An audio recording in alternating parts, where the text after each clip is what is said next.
Hi friends, welcome to Guru Kripa channel. நம்ம இன்றைக்கி வந்துட்டு ஒரு சீரீஸ் ஸ்டார்ட் பண்ண போகிறோம். அது என்னன்னா பார்த்தோன்னே தெரிஞ்சிருக்கும் உங்களுக்கு. இதில் இருக்கும் திருக்குறள் தான். ஓகேங்களா?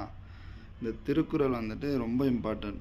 நம்ம ஈஸியாக வந்து ஸ்கோர் பண்ணலாம். ஏன்னா நம்மளுக்கு திருக்குறள் வந்து ஜென்ரல் தமிழ்லேயும் வருது.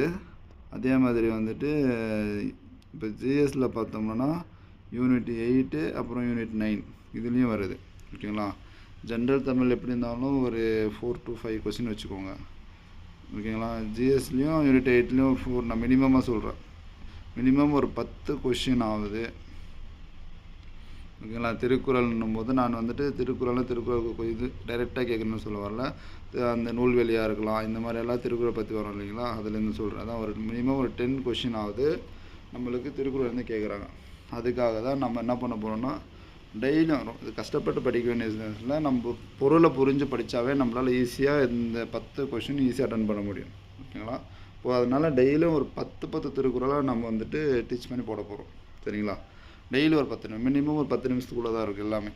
ஒரு 7-8 நிமிஷம் இல்லை 10 நிமிஷத்துக்குள்ளே தான் மேக்ஸிமம் 10 நிமிஷம் மேலே தாண்டாது. ஓகேங்களா?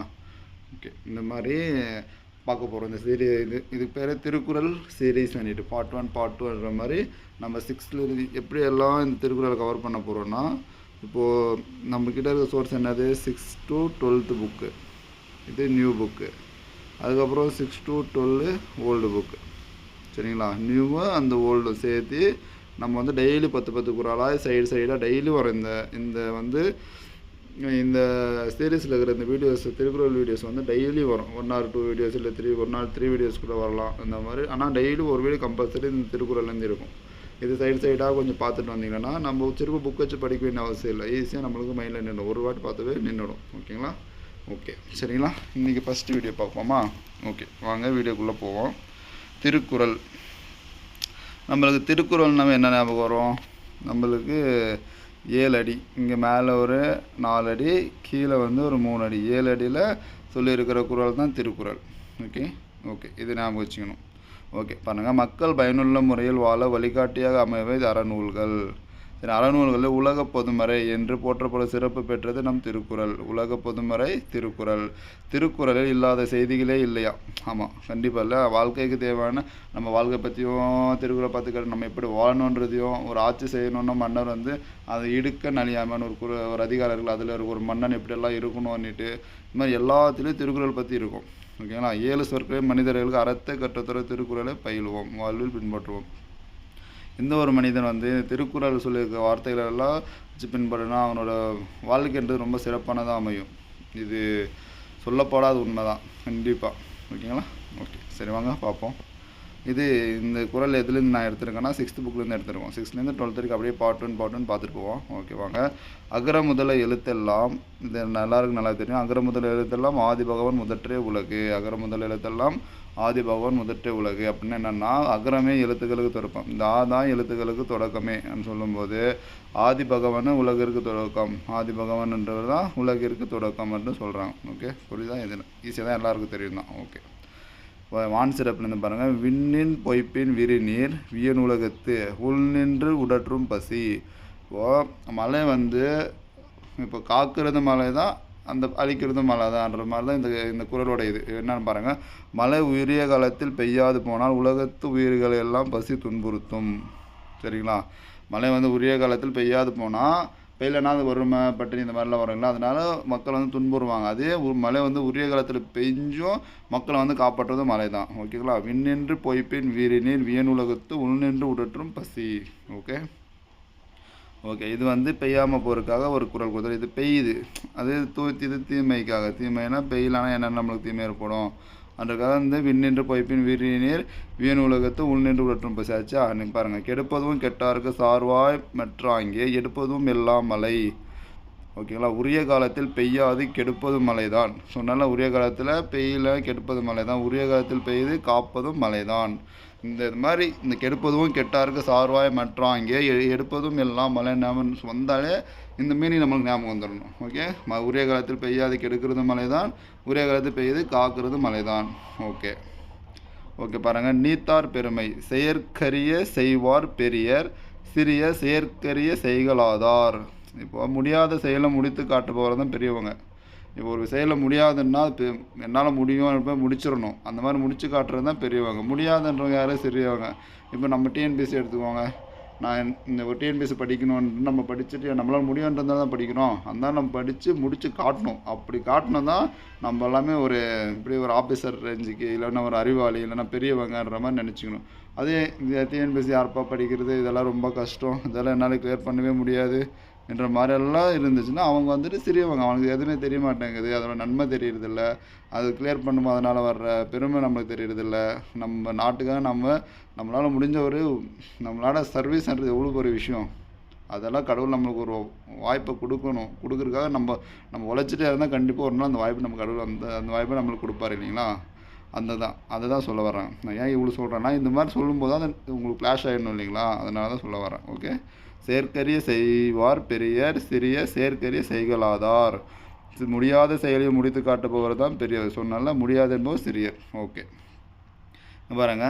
தம்மின் தம் மக்கள் அறிவுடைமை மாநிலத்து மண்ணுயிருக்கெல்லாம் இனிது. அப்படின்னா தம்மை விட தம் பிள்ளைகள் அறிவுடையோர் என்றால் மக்களுக்கு அதுதான் மகிழ்ச்சி. இங்கே மக்கள்ன்றது யாரை சொல்லுவாங்கன்னா நம்மளோட பேரண்ட்ஸ், பெற்றோர், நம்மளோட பேரண்ட்ஸாக தான் மக்கள்னு சொல்லுவாங்க.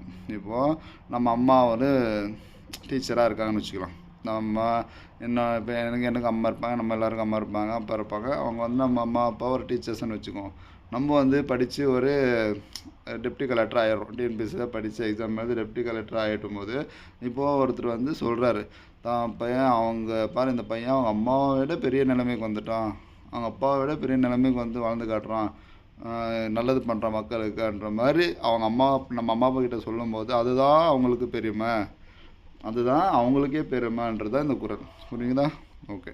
தம்மின் தம் மக்கள் அறிவுடைமை மாநிலத்து மண்ணுயிருக்கெல்லாம் இனிது. தம்மை விட தம் பிள்ளைகள் பாருங்கள், தம்மை விட தம் பிள்ளை அறிவுடையோர் என்றால் மக்களுக்கு அதுதான் மகிழ்ச்சி. ஓகே புரியுதா. ஓகே நெக்ஸ்ட் பாருங்க. அதே மாதிரி தான் இதுவும் சேம் தான். ஈன்ற பொழுதின் பெரிதுவக்கும் தன் மகனை சான்றோன் என கேட்ட தாய். அந்த மாதிரி புகழும் போது நம்மளை பெற்றெடுக்கும்போது ஒரு தாய் வந்து நம்ம குழந்தைய கண்ணில் பார்த்துருந்த விட அப்போ தான் பெருமகிழ்ச்சி அடைவாங்கன்ற மாதிரி சொல்லுறாங்க. தான் பிள்ளையின் புகழை கேட்ட தாய் பெற்றெடுத்த போது அடைந்த மகிழ்ச்சியை விட பெருமகிழ்ச்சி அடைவார். இந்த மாதிரி நம்ம புள்ள வந்து இந்த பெரிய நம்மளோட அறிவுடைய மக்களாக இருக்காங்கன்னு கேட்கும்போது அந்த தாய்க்கோ தந்தைக்கோ அப்போ அவங்க பெற்றெடுக்கும்போது நம்ம குழந்தைய மூஞ்சினா முகத்தை பார்த்து எவ்வளோ சந்தோஷப்பட்டாங்களோ அதை விட அதிகமாக சந்தோஷப்படுவாங்க அந்த வார்த்தையை கேட்கும்போதுன்ற மாதிரி சொல்கிறாங்க. ஓகே. ஈன்ற பொழுதின் பெரிதுவக்கும் தன் மகனை சான்றோன் என கேட்ட தாய். ஓகே நெக்ஸ்ட் பாருங்க. அன்பிலார் எல்லாம் தமக்குரியார், அன்புடையார் என்பும் உரியர் பிறருக்கு. இப்போது அன்பு நம்மக்கிட்ட நம்மக்கிட்ட அன்பு இல்லை சரிங்களா. நான் வந்து அன்பாகவே இருக்கலன்னா எல்லா பொருளும் என்னோடது எனக்கு தான் சொந்தம் யாருக்கும் தரமாட்டேன்ற மாதிரி இருப்பாங்க அன்பு இல்லாதவங்க. அதே அன்பு உடையவங்க என்ன சொல்லுவாங்கன்னா இறந்த பின்னும் தன்னோட உடல் இருக்கும்ல, உடல் உறுப்புகள் இருக்குல்ல, அதுவும் மற்றவர்களுக்கு உதவட்டும் வந்துட்டு இப்போ நம்ம அதுதான் ஃபஸ்ட் இடத்துல இருக்கிற டிரான்ஸ்பிளான்டேஷனில். இந்த மாதிரி அறுவை மாற்று சிகிச்சை வந்து தன்னோட உறுப்புகளை வந்து மற்றவங்களுக்கு கொடுக்குற மாற்று சிகிச்சை தமிழ்நாடு தான் ஃபஸ்ட் இடத்துல இருக்குதுல்ல. அந்த மாதிரி அன்பு இருக்கிறவன் தன்னோட உடலும் எனக்கு இல்லை, நான் செத்த பின்னாடியும் என்னோட உடல் இன்னொருத்தருக்கு பயன்படணும், அது பயன்படட்டும் அந்த மாதிரி போய் கொடுப்போம்ல, அதுதான் அன்புடையவருக்கு அதுதான் எக்ஸாம்பிளாக சொல்கிறாங்க பாருங்கள். அன்பு இல்லாதவர் எல்லா பொருளும் தமக்கே என்பார்கள், அன்பு உடையவர்கள் தம் உடம்பும் பிறருக்கே மற்றவங்க பயன்படட்டும் அன்னு சொல்லுவாங்க. அதுதான் இந்த குறள் சொல்லுது. அன்பில்லார் எல்லாம் தமக்குரியர், அன்புடையார் என்பும் உரியர் பிறருக்கு. ஓகே இன்னொரு அன்பின் குறள் பாருங்கள். அன்பின் வலியது உயர்நிலை அக்தில்லாருக்கு, என்பு தோல் போர்த்த உடம்பு. அன்பு இருப்பது தான் உயிருள்ள உடலாம். இப்போது அன்பு இருந்தால் தான் அந்த உடலுக்கே மரியாதை, அப்போ தான் உயிருள்ள உடல். அன்பு இல்லாதது வெறும் எலும்பு தோலும் தான். அது உயிர் இருந்தாலும் இல்லைனாலும் அதுக்கு யூஸ் இல்லைன்ற மாதிரி. இப்போ நான் அன்பாக இருக்கிறேன். இப்போது எப்படின்னா இப்போ நான் ஒரு கவர்மெண்ட் ஆஃபீஸர் ஆகிட்டேன்ப்பா சரிங்களா. நான் ஒரு ஆஃபீஸில் போய் உட்காந்துட்டு என்னை பார்க்குறதுக்கு ஒரு முதியவர் வர்றாரு சரிங்களா. அவருக்கு பென்ஷன் தொகைக்காக என்னை பார்க்க வர்றாரு. நான் வந்துட்டு அவங்களுக்கு அன்பாக போயிட்டு இந்த மாதிரி உங்களுக்கு என்ன பிரச்சனை எது பிரச்சனைன்னுட்டு எடுத்து அவங்களுக்கு என்ன தேவையோ அந்த தேவை நிறைவேற்றி கொடுத்துட்றேன் சரிங்களா. அவங்களும் சந்தோஷமாக வீட்டுக்கு போயிடுறாங்க. இது ஒரு சைடு. இன்னொரு சைடு எதுனா இப்போ அவங்க வர்றது நம்ம காலம் தாழ்த்திட்டே இருக்க முடியாது, நீ போ அப்படின்ற மாதிரி காலம் தாழ்த்துட்டு இருந்தால் அது அன்பு இல்லாமல் அவங்க மேலே நான் வேறு யாரோன்ற மாதிரி ட்ரீட் பண்ணால் அதுக்கு பேர் என்னது அன்பு இல்லைன்னு அர்த்தம். அவங்க மேலே அன்பு இல்லை, எனக்கு பாசம் இல்லைன்னு அர்த்தம். அந்த மாதிரி ஃபஸ்ட்டில் சொன்னேன் பார்த்தீங்களா, அன்பு இருக்கிறது தான் ஒரு உயிரோடு இருக்கிறன்றதுக்கு ஒரு முக்கிய நோக்கமே அந்த அன்பு இருக்கிறது தான். அப்படி அன்பு இல்லாமல் வெறும் எலும்பு தோளமாக இருக்கிற ஒரு இதாக நான் உட்காந்துட்ருக்கேன். அவங்க கஷ்டம் புரியாமல் எதுவுமே புரியாமல் இருக்கிறதுக்கு ஒரு யூஸும் இல்லை. நம்ம உயிரோடு இருந்தோம் அந்த இடத்துல யூஸ் இல்லை என்ற மாதிரி தான் சொல்கிறான். ஓகே, பாருங்கள், அன்பின் வலியது உயர்நிலை அக்தில்லாருக்கு என்பு தோல் பொறுத்த உடம்பு. ஓகேவா? ஓகே, நெக்ஸ்ட் பாருங்கள், பணிவுடையான் இன்சொலான் ஆதல் ஒருவருக்கு அணியல்ல மற்ற பிற. சரிங்க, பணிவும் இன்சொல்லுமே. இப்போது ஒருவருக்கு மிகச்சிறந்த அணிகலன்னா இப்போ நகை இதெல்லாம் இல்லை. மிகச்சிறந்த அணிகலன்னா நம்மக்கிட்ட மிகப்பெரிய அணிகள் என்னன்னு சொல்கிறாருன்னா பணிவும் இன்சொல்லும் தான் ஒருவருக்கு சிறந்த அணிகலன். மற்ற மாதிரி நகை போட்டுக்கிட்டு செயின் போட்டுக்கிட்டு அந்த மாதிரியெல்லாம் இருக்கிறது அவனுக்கு சிறந்த அணிகலன் இல்லைன்ற மாதிரி சொல்கிறது இந்த குறள் தான். பணிவுடையவன் இன்சொலான் ஆதல் ஒருவருக்கு அணியல்ல மற்ற பிற. பணிவும் இன்சொல்லுமே ஒருவருக்கு மிகச்சிறந்த அணிகலன். சரிங்களா, பணிவும் இன்சொல்லும். இப்போது கொஷின் இப்படி தான் கேட்பேன், ஒருவருக்கு மிகச்சிறந்த அணிகலன்களாக அமைவது எதுன்னு கேட்டுட்டு இந்த மாதிரி ஒரு 4 ஆப்ஷன் கொடுத்து கேட்கலாம். எது பணிவும் இன்சொல்லும். ஓகே, மற்ற அணிகலன் ஆகவா. ஓகே, இனிய உளவாக இன்னாத கூறல் கனி இருப்ப காய் கவர்ந்தற்று. இனிய உளவாக இன்னாத கூறல் கனி இருப்ப காய் கவர்ந்தவற்றுனா நம்ம ஒருத்தர்கிட்ட நம்ம ஃப்ரெண்ட்ஸ் வாய்க்கில் இப்போது பேசிகிட்டு இருக்கும்போது பேட் வேர்ட்ஸ் நிறைய பேசுவாங்க. பேச நம்மளும் கேள்விப்பட்டிருப்போம். சரிங்களா, அந்த மாதிரி இருக்கும். அந்த இடத்துல அந்த வார்த்தை யூஸ் பண்ண வேண்டிய அவசியமே இருக்காது, ஆனால் யூஸ் பண்ணுவாங்க. அந்த மாதிரி யூஸ் பண்ணுறது திருக்குறள் என்ன சொல்கிறாரு பாருங்க, இனிய சொல் இருக்கும்போது இன்னாச்சொல் பேசுறது தான். இனிய சொல் நம்மகிட்ட நல்ல விஷயம் பேசுறதுக்கு எவ்வளவோ இருக்குது, ஆனால் அந்த இருந்தும் தேவையில்லாத இன்னாத சொல் பேசுவாங்க. அந்த மாதிரி பேசுகிறது. இப்போ நம்மக்கிட்ட ஒரு பழம் இருந்துட்டு அந்த பழம் வேணாம், எனக்கு காயக்கூடு. இப்போ எப்படி என்ன பழம்னு சொல்லலாம்னா, இப்போது எப்படின்னா சொல்லலாம், மாதுளை பழம்னு வச்சுக்கோங்க. சரி, மாதுளை பழம் வேணாம், என்ன பழம் சொல்லலாம், அன்னாச்சி கூட வேணாம், இது இருக்குல்ல ஆரஞ்சு வச்சுக்கோங்க. ஆரஞ்சு பழம் நல்லா பழுத்து நல்லா அந்த எப்படி அந்த கலர் ரெட் கலராக இல்லை ஒரு மாதிரி ஆரஞ்சு கலரில் இருந்தபோது சாப்பிடும்போது சுவைக்கும். அதே ஆரஞ்சு பழம் பழுக்கவே இல்லை, காயாக இருக்குது, சாப்பிட்டு எப்படி ரொம்ப புளிக்கும்ல, அந்த மாதிரி பழம் இருக்குது, இங்கே காயாக இருக்குது, எனக்கு பழம் வேணாம், காயே எனக்கு வேணுன்ற மாதிரி போய் கேட்குற மாதிரி இருக்குதுன்ற மாதிரி சொல்ல வர்றாங்க. அதான் இனிய உளவாக இன்னாத குறள் கனி இருப்ப காய்க்க வந்தற்று. இனிய சொல் இருக்கும்போது இன்னா சொல் பேசுறது, கனி இருக்கும்போது காயை உண்பது போன்றது. ஓகேங்களா, புரிஞ்சுங்களா? ஓகே, இந்த நூல்வெளி பார்க்கலாம் வாங்க. திருவள்ளுவர் 2000 ஆண்டுகளுக்கு முற்பட்டவர். நம்ம எல்லாருக்கும் எக்காலத்துக்கும் பொருந்தும் வாழ்க்கை நெறிகளை வகுத்து கூறியுள்ளார். திருவள்ளுவர் வான்புகழ் வல்லவர், தெய்வ புலவர், பொய்யில் புலவர் முதலிய பல சிறப்பு பெயர்கள் இவருக்கு உண்டு. திருவள்ளுவருக்கு வான்புகழ் வல்லவர், தெய்வ புலவர், பொய்யில் புலவர் முதலிய பல சிறப்பு பெயர்கள் இவருக்கு உண்டு. ஓகே, திருக்குறள் 3 பிரிவில் அறத்துப்பால், பொருட்பால், இன்பத்துப்பால். அறத்துப்பால், பொருட்பால், இன்பத்துப்பால்னு 3 பிரிவுகளை கொண்டது. ஓகேங்களா, இது 17 கீழ்க்கணக்கு நூல்களும் ஒன்றுன்னு தெரியும். திருக்குறள் 133 அதிகாரங்கள். 133 அதிகாரங்கள் ஒரு அதிகாரங்களை கொண்டது. 133 அதிகாரங்கள் 1330 குறள்களை கொண்டது. திருக்குறளில் இல்லாததும் இல்லை சொல்லாததும் இல்லை என்னும் வகை சிறந்து விளங்குகிறது.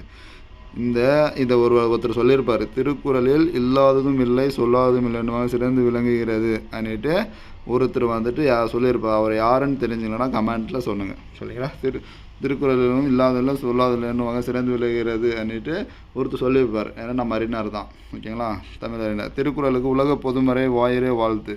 திருக்குறளுக்கு உலக பொதுமறை வாயிறே வாழ்த்து முதல்ல பல சிறப்பு பெயர்கள் வழங்குகின்றன. 100க்கும் மேற்பட்ட மொழிகளில் திருக்குறள் மொழிபெயர்க்கப்பட்டுள்ளன. 100க்கும் மேற்பட்ட மொழிகள் மொழிபெயர்க்கப்பட்டுள்ளன. சரிங்களா, இதுக்கு ஆன்சர் நான் நெக்ஸ்ட் வீடியோவில் சொல்கிறேன். சரிங்களா, உங்களுக்கு தெரிஞ்சிருந்துச்சுன்னா கம்பல்சரி கண்டிப்பாக கமெண்டில் இதுக்கான ஆன்சர் சொல்லுங்கள். சரிங்களா, இப்போ 10 குறள் பார்த்துட்டோம். ஈஸியாக இருக்கா? இந்த மாதிரி போகலாமா? சரிங்களா, இந்த மாதிரி பார்த்தா நம்மளுக்கு மறக்காது இல்லைங்களா? நல்லா ஞாபகம் வச்சுப்போம். இந்த மாதிரி ஒன்றுத்துக்கும் நம்ம அப்படியே 6லேருந்து 12th நியூ புக் ஓல்டு ரெண்டுமே கம்ப்ளீட் பண்ணுவோம். சரிங்களா, ஓகே, இந்த வீடியோ உங்களுக்கு பிடிச்சிருக்குன்னு நினைக்கிறேன். இந்த மாதிரி உங்களுக்கு யூஸ் பண்ண கண்டென்ட் வேணும்னா நம்ம குரு சேனல் சப்ஸ்கிரைப் பண்ணுங்கள். தேங்க்யூ.